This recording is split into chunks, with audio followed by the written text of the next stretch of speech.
El camino no tiene que ser necesariamente un obstáculo. También puede ser una oportunidad para nuestra vida. Puede ser algo que se revierta y se convierta en la oportunidad que hemos estado buscando durante mucho tiempo. Y quiero decirte que en esta vida vamos a encontrar siempre piedras en el camino, o lo que es lo mismo, pruebas en el camino, pero dependerá de nosotros que funcionen como obstáculos o como oportunidades. El rey permite ciertas piedras frente a nosotros. El rey, nuestro rey, permite ciertos obstáculos, ciertas pruebas. ¿Qué haremos con esas pruebas? Yo quiero decirte, hermano, que es importante que entendamos esta leyenda, porque va a servirnos a nosotros de enseñanza para toda la vida. El poder ver los obstáculos que se nos presentan como una oportunidad para que Dios obre misericordia sobre nosotros y podamos ver el milagro, podamos ver el cambio, podamos ver la transformación que estamos buscando. Yo creo que empecemos a leer hoy en la segunda epístola a los tesalonicenses. Ya dejamos la primera.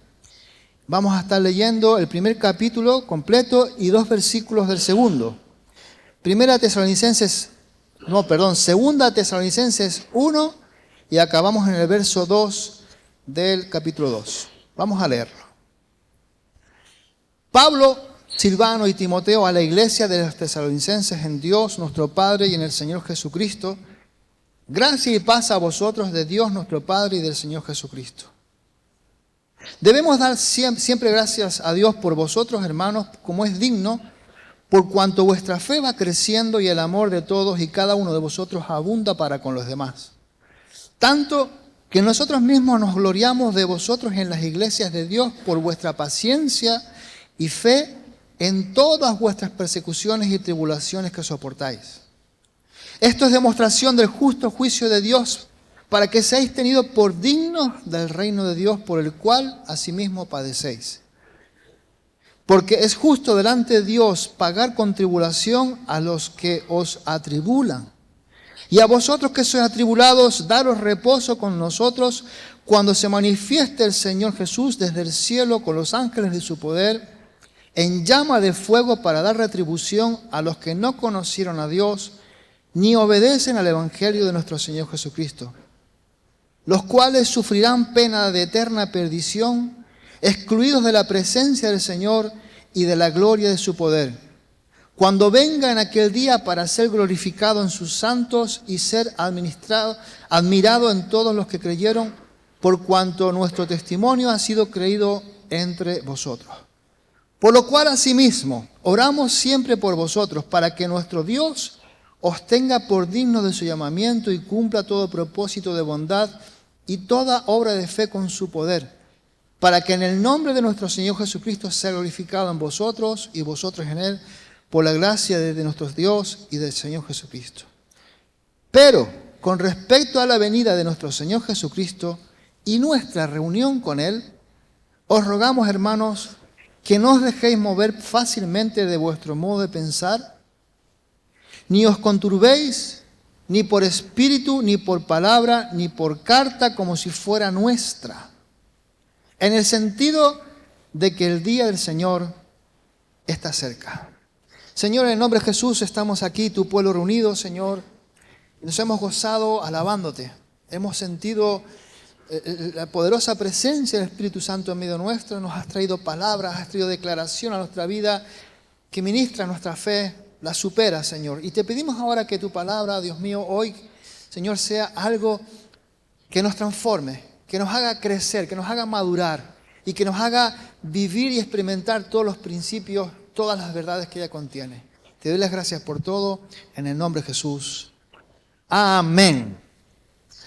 Mi propósito en este día, queridos hermanos, es que hoy salgamos de aquí convencidos de algo. ¿Convencidos de qué? De que la fe en el Señor Jesús nos hará ser conscientes de las victorias aún en medio de las pruebas más difíciles que podamos tener. Ese es mi propósito hoy en día con el sermón. Y yo creo que digas conmigo, pase lo que pase. Díselo al de al lado con un codazo, pase lo que pase. Venga lo que venga. Soy victorioso en Cristo Jesús. Aleluya. Recordemos, hermanos, que Primera Tesalonicenses y Segunda Tesalonicenses fueron cartas dirigidas a la iglesia local que estaba físicamente situada en Tesalónica, una ciudad del Imperio Romano. Concretamente estaba en la provincia de Macedonia, lo que hoy conocemos como Grecia. Ya se lo dijimos en la primera carta, ¿no? Y en el primer capítulo de Tesalonicenses vimos la estructura de vida, la estructura necesaria para que una iglesia sea triunfante, para que una iglesia sea victoriosa. Y vemos que Pablo nos lo demuestra, nos lo enseña. Una estructura que se compone de fe, de amor y de esperanza. Una iglesia victoriosa anda en la fe, muestra el amor y se goza en la esperanza que viene. Gloria a Dios. Y es muy interesante el hecho de que Segunda Tesalonicenses también posee la misma estructura. Amor, esperanza y fe. Y vemos, hermanos, que cuando estudiamos este capítulo, vemos que el primer capítulo de Segunda Tesalonicenses es un capítulo muy rico, muy profundo, que ofrece, que nos muestra una visión clara y rotunda del corazón pastoral que tiene Pablo y su profunda teología. Lo muestra al escribir de esta manera. Esta carta está dirigida a la iglesia de Tesalónica, por supuesto que sí, pero sus verdades trascienden mucho más allá de lo cultural y llega a nosotros como principio eterno, y por eso tenemos que tener conciencia de que hay que escuchar bien lo que se nos dice. Ese principio que sirvió para la gente del primer siglo sirve para nosotros hoy también. Y esta carta, el primer capítulo, aborda unos temas muy importantes, como es el ánimo frente a la persecución, el justo juicio de Dios y también la glorificación final de los creyentes. Y a medida que vamos profundizando más y más en este capítulo, debemos de ser conscientes, como te he dicho, de las verdades bíblicas que debemos mantener en fe, con una fe renovada, para salir triunfantes como salieron aquellos hermanos de Tesalónica en aquella época, como para nosotros hoy también. La palabra de Dios trasciende la cultura y los tiempos y es viva para nosotros hoy también. ¿De acuerdo? Recuerda eso. Por lo tanto, en primer lugar, debemos ser conscientes de lo importante que es mantenernos en la fe bíblica. Debemos de ser conscientes de lo importante que es mantenernos en la fe bíblica. Lo podemos leer en 2 Tesalonicenses 2, versos 1 y 2. Pero con respecto a la venida de nuestro Señor Jesucristo y nuestra reunión con Él, os rogamos, hermanos. Aquí está el corazón del pastor, cuidando, protegiendo a las ovejas, teniendo delicadeza, pero a la vez siendo claro. Os rogamos, hermanos, que no os dejéis mover fácilmente de vuestro modo de pensar, ni os conturbéis ni por espíritu ni por palabra, ni por carta como si fuera nuestra, en el sentido de que el día del Señor está cerca.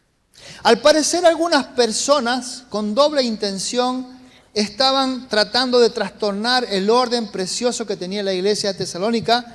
Estaban intentando hacerlo divulgando mensajes extraños, torciendo los mensajes que había dejado Pablo, y con respecto al regreso del Señor Jesús, que ya estaba a las puertas, que ya estaban en medio de la gran tribulación, de que el día del juicio ya era inminente, y aquella habladuría pues traía sobre la joven iglesia de Tesalónica intranquilidad. Traía cierto problema a la hora de vivir y experimentar el gozo del Señor, porque esa gente estaba enseñando eso. No era Pablo, pero incluso se atrevían a decir que era del mismo Pablo esas enseñanzas. Entonces, esos maestros alegaban que su mensaje venía de Pablo. Y el apóstol escribió en 2 Tesalonicenses, ¿para qué? Pues para Cumplir con la labor pastoral es disipar, eliminar los temores y enseñarles más a fondo acerca de la segunda venida de nuestro Señor Jesucristo y de nuestra reunión con Él. ¿Cuántos anhelan la reunión con Él? ¿Cuántos anhelan ese momento en que la iglesia va a ser así, llevada a los cielos?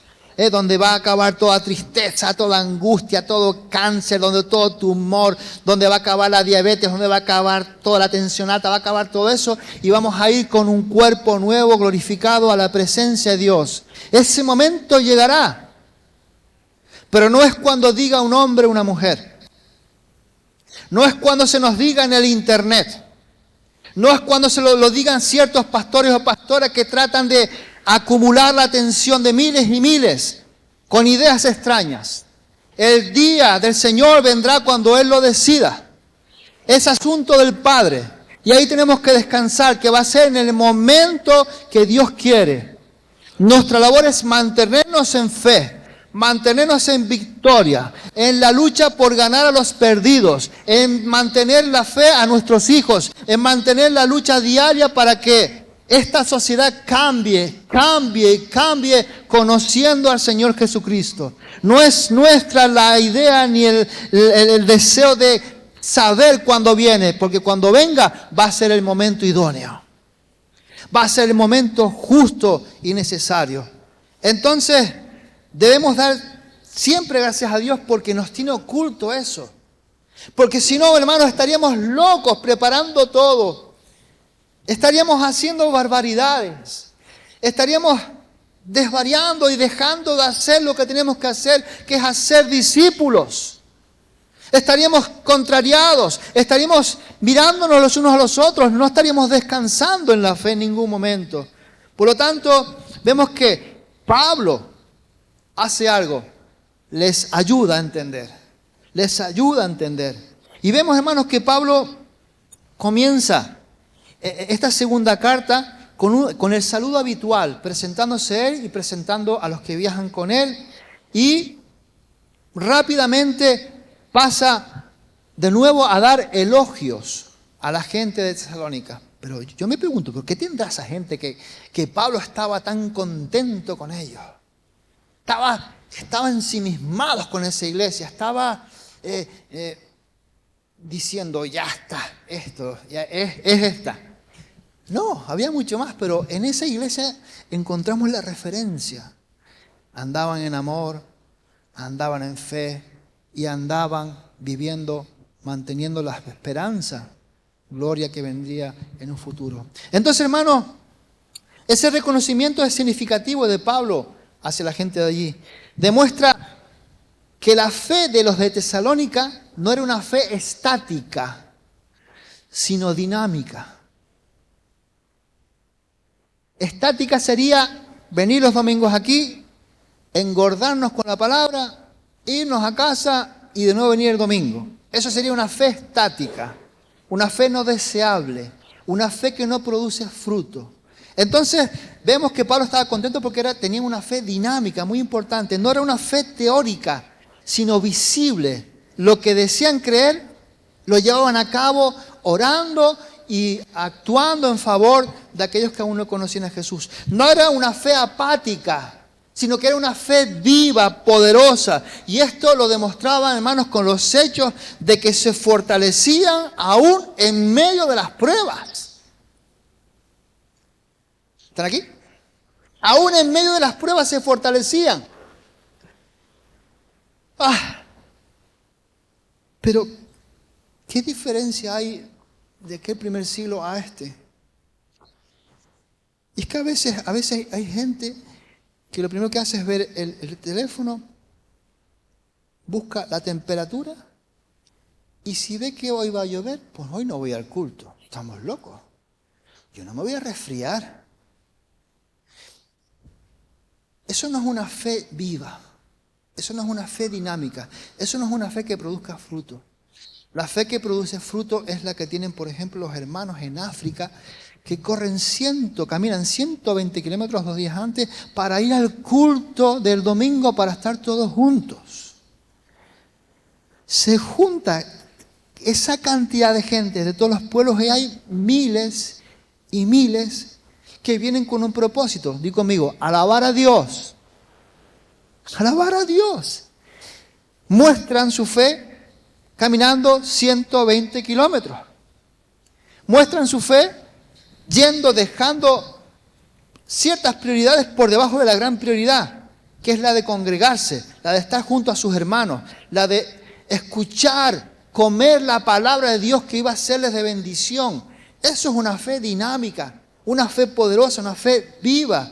Y aquella gente lo demostraba con el hecho de que aún en medio de tremendas pruebas que pasaban, seguían adelante. Pero no solamente eso, sino que semana pasada estuvimos viendo de que su amor mutuo entre ellos era algo que crecía como la levadura. Ustedes han visto la levadura con la harina, ¿no? Cuando la ponen ahí en un lado, al rato está así. Pues crecía entre la gente de Tesalónica. Era algo incomprensible. Hay estudiosos de la Biblia que cogen el ejemplo de Tesalónica y el ejemplo de la primera iglesia en la zona después de Jerusalén, no me recuerdo cómo se llamaba el nombre. No, déjalo así. Y resulta que están haciendo estudios a consecuencia de por qué esa iglesia crecía de esa manera en sabiduría, en poder y en fe. Y es que tenían una fe sencilla. Di conmigo, fe sencilla. No se complicaban la vida. Es más, Pablo no le complicó la vida a la gente de Tesalónica. Le daba lo importante, le daba lo que era necesario. Y ellos lo asumieron como una verdad absoluta en su ser. Y eso les hizo ser dinámicos en todo momento. Entonces vemos que el elogio de Pablo pues sirve como un estímulo, afirmando que ese sufrimiento que tenían no era en vano, sino que estaba produciendo crecimiento y madurez espiritual.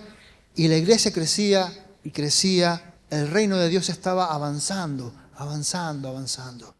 En segundo lugar, tenemos que ser conscientes de que la fe bíblica ofrece la justicia de Dios. Nos muestra la justicia de Dios. Nos aclara la justicia de Dios, como dice 2 Tesalonicenses capítulo 1, versos 5 y 6. Esto es demostración del justo juicio de Dios, para que seáis tenidos por dignos del reino de Dios, por el cual asimismo padecéis, porque es justo.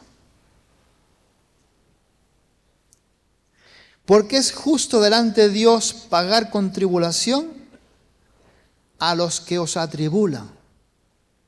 Yo quiero decirte que el otro día estoy hablando con la pastora en casa, después de haber dado el módulo de compasión en el discipulado. Estaba estudiando esto para la predicación y me chocaba frontalmente el hecho de que la compasión debe de ser la bandera de la iglesia. Ha sido muestra del amor de Dios durante tantos siglos, pero que ahora nos habla de venganza de parte del Señor. Me chocó. Me chocó mucho. Pero es importante que tengamos en cuenta que el Señor a toda esa gente le ha dado miles, millones de oportunidades para que vengan al encuentro de Jesús, para que le reciban como Señor y Salvador, para que dejen de hacer lo que están haciendo, para que dejen de hablar como hablan, para que comiencen a vivir como Dios quiere. Miles de oportunidades. Va a haber un momento en que va a ocurrir algo, y es que el Señor va a decir, hasta aquí. Me cuesta mucho a mí eso, de verdad. Pero yo no puedo ocultar una verdad bíblica. Va a haber un momento en que el Señor se va a hastiar y va a decir, se acabó. Yo no quiero que mi familia quede por fuera. ¿Cuántos quieren que su familia quede por fuera? Yo creo que nadie, ¿verdad? Hay un trabajo enorme de predicar, de ministrar, de obrar para ellos, para que vean la mano de Dios, para que vean pies de Jesús, para que vean en nuestro rostro, vean el rostro de Jesús actuando, moviéndose, diciendo, haciendo. Necesitamos ver a nuestra familia alabando a Dios. Porque va a haber un momento en que va a haber un numerus clausus. Permítame explicarlo así. Va a haber un momento en que Dios va a decir, basta, se acabó. Entonces, el justo juicio de Dios. Y este es uno de los temas centrales, fuertes, en 2 Tesalonicenses, capítulo 1, y es el concepto radical del juicio justo de Dios. Pablo les está asegurando con esto de que todo el sufrimiento que han recibido, todo el sufrimiento que están experimentando, no pasa desapercibido por Dios. Dios lo tiene en cuenta. Es por eso que esa teoría de que como Dios es tan bueno, al final abre la bolsa para un poquito más. No. El tiempo de salvación es hoy. Hoy. Hoy es el día de salvación. Y en este día de salvación tenemos que movernos, andar y hacer para que nuestras gentes, nuestros pueblos que están afuera, vengan al conocimiento de la verdad y la verdad los haga libres de ataduras demoníacas, los haga libres de enseñanzas de su familia una tras otra, etcétera, etcétera. Entonces, en los versículos 5 y 6, como acabamos de leer, esto es demostración del justo juicio de Dios, para que seáis tenidos por dignos del reino de Dios, por el cual asimismo padecéis. Porque es justo delante de Dios pagar con tribulación a los que os atribulan. Aquí Pablo nos está introduciendo la idea de que su resistencia, la resistencia de esa iglesia frente a la persecución, de que ese juicio que viene sobre aquellos que han estado escachando, oprimiendo, matando, han estado dañando a la iglesia, va a tener su retribución. Y yo lo vuelvo a repetir, a los predicadores del Evangelio cuesta hablar de esto porque es la parte negativa del Evangelio cuando no lo aceptas, cuando lo rechazas, cuando diciendo que eres cristiano vives de una manera distinta a la fe del Evangelio. Entonces, hermano y hermana, tenemos que pensar en esta realidad, en esta verdad bíblica, porque no es un pensamiento de pastores. Es una verdad bíblica establecida en la palabra para que aquella gente de Tesalónica entendiera que no iba a quedar la cosa así. Pero también para que nosotros nos demos prisas en predicar el Evangelio una vez más, una vez más, una vez más, a aquellos que están sin Cristo, porque viene sobre ellos la ira de Dios. Entonces, esto significa que su sufrimiento, el sufrimiento de aquellos hermanos en Tesalónica no era sin sentido, sino que sirve para un propósito divino. Los planes de Dios, la soberanía de Dios, permitiendo que su iglesia pase por ciertas tribulaciones, ciertas angustias, para corregirnos, para hacernos entender que Dios viene, Jesús viene pronto, para hacernos entender que tenemos que alcanzar una mayor cantidad de almas para la presencia de Dios. Eso nos despierta a la realidad de que tenemos que predicar un evangelio de poder, no un evangelio vacío, sino un evangelio de poder que no solamente transforma el alma, sino que sana al alma, libera a la persona, trae libertad al cautivo y que causa impresión en las naciones, tanto que hay naciones que están mirando al Señor. Ahí vemos, hermanos, a Nicaragua y a otros países de Centroamérica que hay un porcentaje tan alto de convertidos. ¿Por qué? Porque han mirado la misericordia de Dios. Han visto la gracia de Dios. Y yo quiero que mi España, mi nación, mi archipiélago sea uno de los países que comience a cambiar sus estadísticas para la gloria de Dios. Empecemos a ver números cambiar. Gloria a Dios.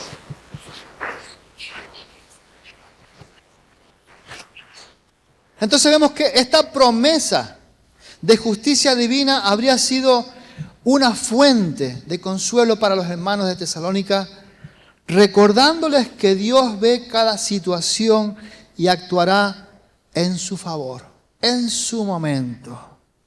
Hermano, todo lo que te haya hecho quien quiera que sea, cuando tú estabas trabajando para el Señor, en ese momento, toda maldición que quieran imponerte, toda maldición que quisieron ponerte, todo oprobio que quisieron causarte, todo se revierte en el nombre de Jesús. Todo se transforma. Tú vas a ser protegido. Tú vas a ser protegido por Dios. Pero cuidado con aquellos que lanzan la maldición. Cuidado con los que persiguen a la iglesia. Cuidado con los que dañan a la iglesia. Porque la mirada de Dios está fija y permanente. Tengamos cuidado con todo esto.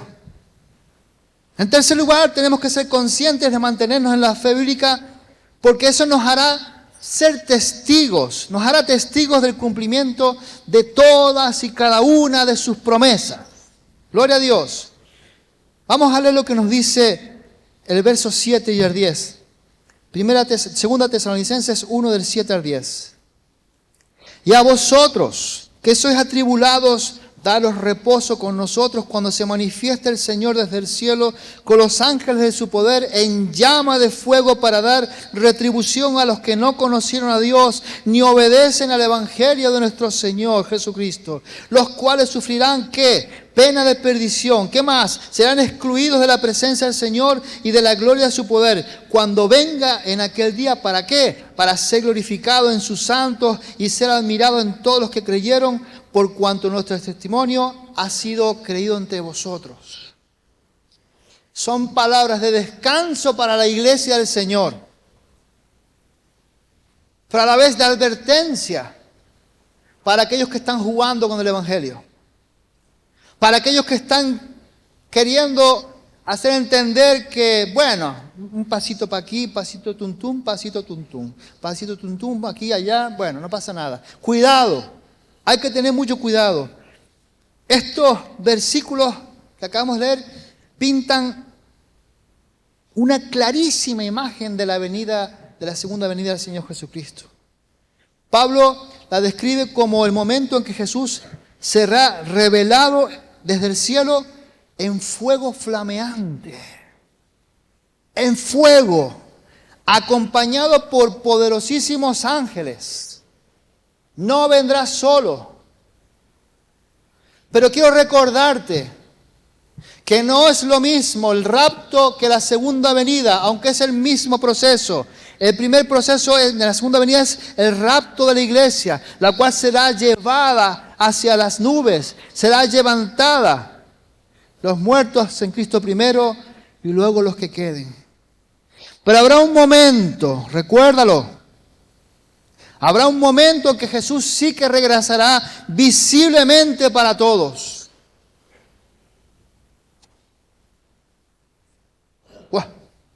Visiblemente para todos. Será un tiempo, hermano y hermana, de gloria,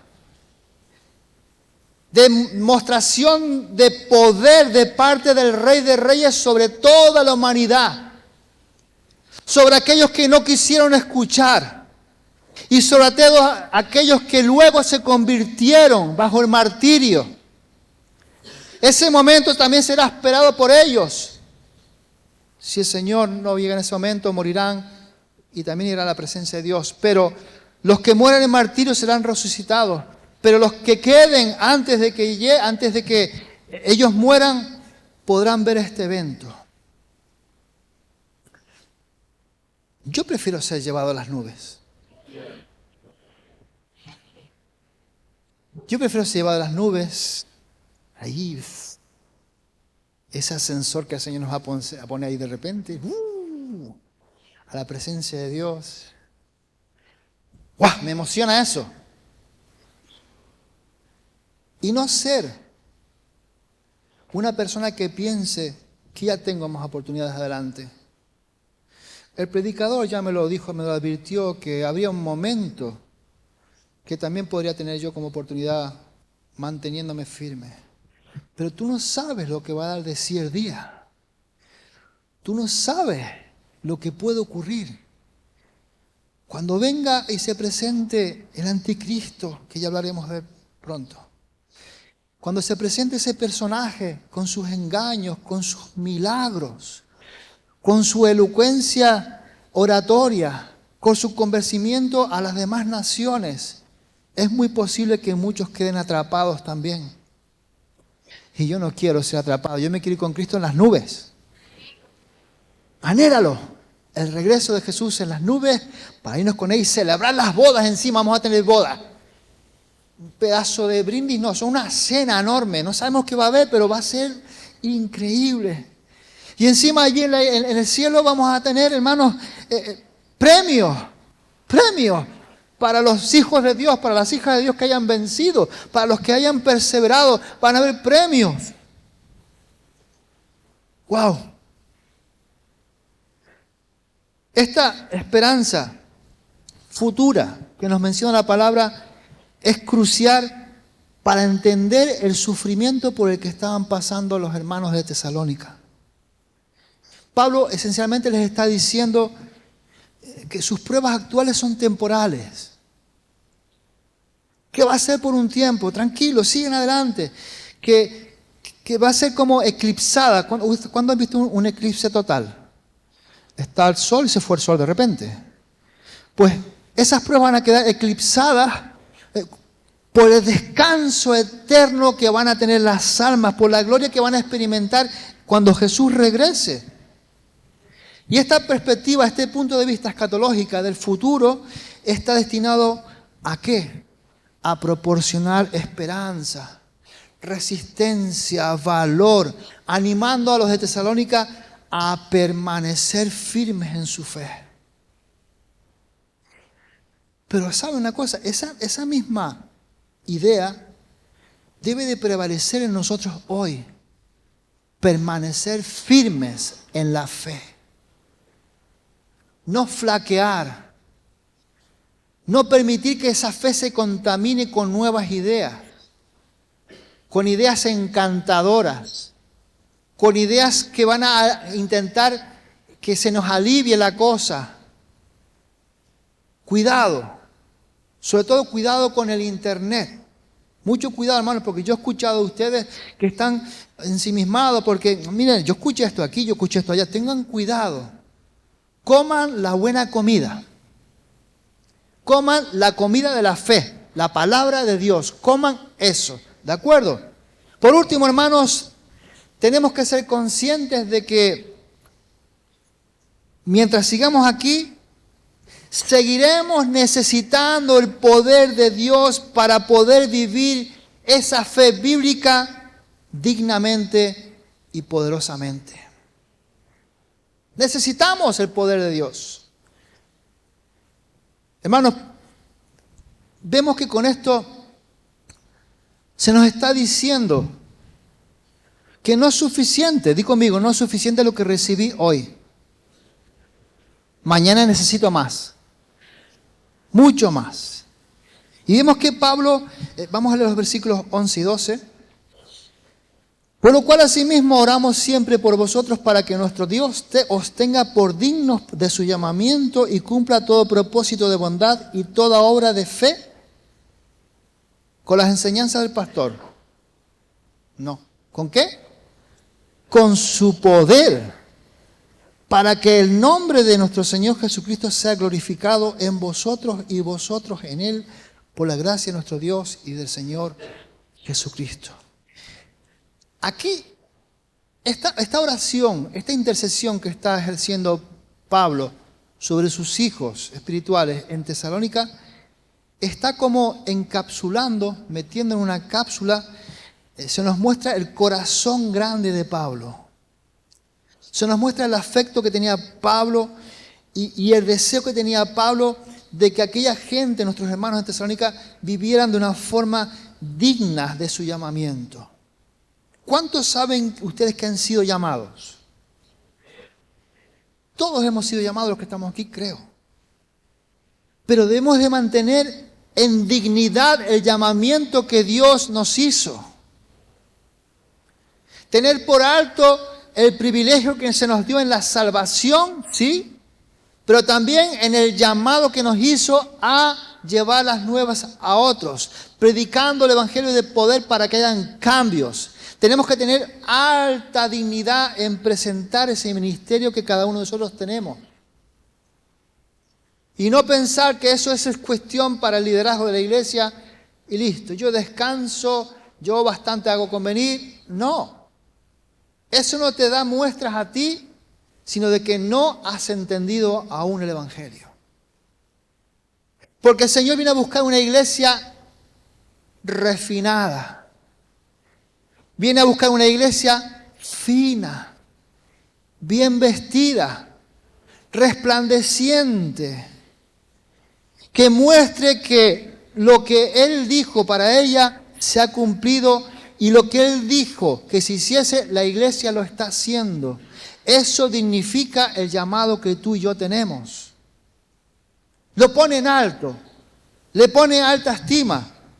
Entonces, el objetivo final de esta oración es que la iglesia llevase todo aquello a cabo. ¿Para qué? Para que Jesús fuera glorificado por la iglesia.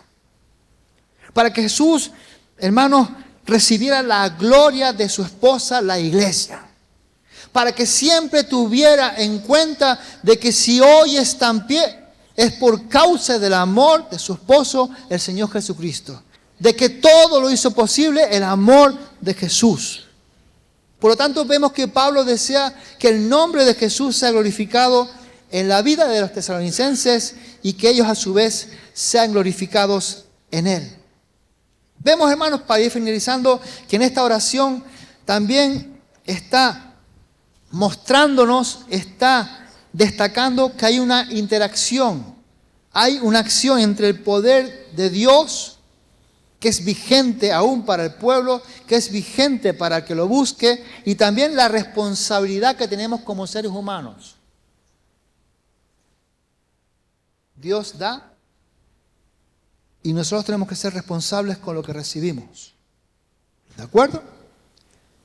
Entonces, es Dios quien fortalece, es Dios quien nos llena de poder, pero son los creyentes quienes deben actuar en fe, deben anhelar mostrando compasión y misericordia y la bondad de Dios en la vida. Di conmigo, compasión, misericordia. Así ministró Jesús a la gente, con compasión y con misericordia. Creo que llevo 3 o 4 predicaciones hablándoles de la necesidad que tenemos de mirar con los ojos de Jesús. Porque si miramos con nuestros ojos, veremos los defectos, veremos las malas praxis, por decirlo así, de la gente que está frente a nosotros. Veremos sus miserias. Pero cuando miramos con los ojos de Jesús, todo cambia. Todo cambia. Porque veremos a esa gente con amor, con compasión. Veremos a esa gente como candidatos claros a la misericordia de Dios.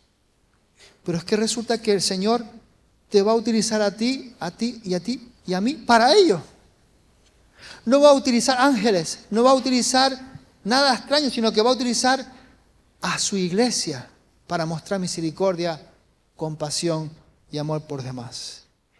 Aunque 2 Tesalonicenses capítulo 1 fue escrito a una comunidad específica que se encontraba en medio de unos desafíos tremendos, las enseñanzas, como te dije al principio, trascienden en el tiempo y son aplicables a los cristianos de hoy. Recuerda, resistencia en medio del sufrimiento. ¿Cuántos de aquí están sufriendo?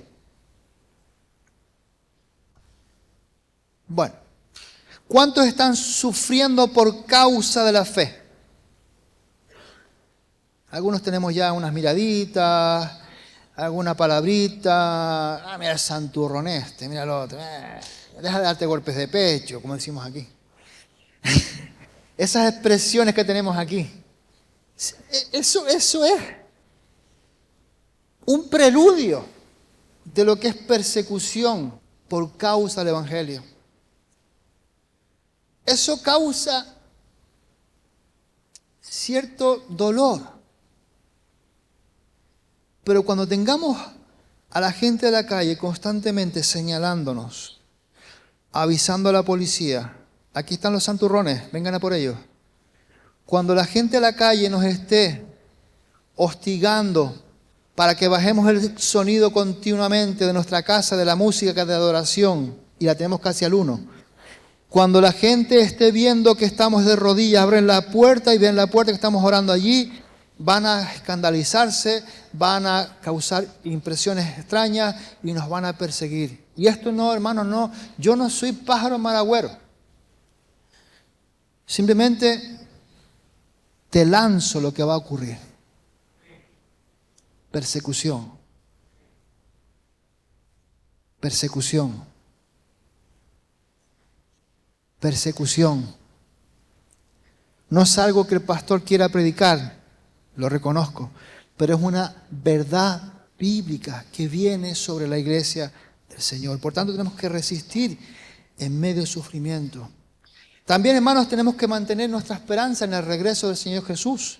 Pablo lo dejó muy claro, que vendría un momento que la iglesia sea arrebatada, que la promesa del Señor Jesús y la gloria futura que espera a los creyentes, hermanos, debe inspirar gozo, esperanza y perseverancia. También, hermanos, la necesidad de ser llenos del Espíritu Santo un día más, un día más. Un día más, volver a ser lleno constantemente. Esa oración de Pablo por los de Tesalónica sirve como modelo para nuestras propias oraciones cuando estamos intercediendo por otra persona. Señor, llénalo de tu Espíritu Santo. Llena a mi hermano y a mi hermana de tu Espíritu Santo. Lo necesita. Necesitamos todos andar como pueblo revestidos de fuego, de poder, para poder hacer tus obras, para poder alcanzar las almas. Necesitamos ese fuego del Espíritu Santo constantemente. Tenemos que luchar, hermanos, constantemente por mantenernos siendo una comunidad de amor como aquel pueblo de Tesalónica. Esa fe creciente. Destacan, hermanos, esa importancia de la comunidad dentro del viaje cristiano. Estamos en medio de un viaje, en un peregrinar aquí en la tierra. No somos ciudadanos, pero aún tenemos que permanecer aquí. En ese tiempo tenemos que mostrarnos amor uno por los otros. Mira a tu hermano. Dale una miradita de amor. A los maridos no, y a las esposas no, a los hermanos.